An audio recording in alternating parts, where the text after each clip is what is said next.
হযরত হাসান ইবনে সাবিত রাদিয়াল্লাহু তাআলা আনহু বলেন, হে নবী, আপনার চাইতে আহসান, সবচেয়ে সুন্দর আমার এই দুই নয়নে আমি আর কাউকে দেখিনি।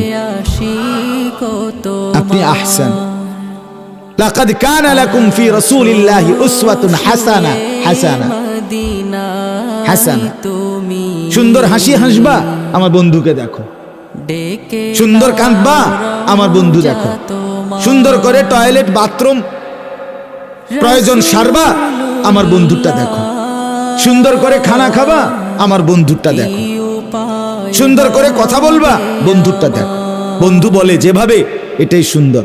বন্ধু আমার হাসলেও সুন্দর, বন্ধু আমার কাঁদলেও সুন্দর, বন্ধু আমার হাঁটলেও সুন্দর, বন্ধু আমার বসলেও সুন্দর। সুবহানাল্লাহ। বন্ধু কথা বললেও সুন্দর, বন্ধু চুপ থাকলেও সুন্দর।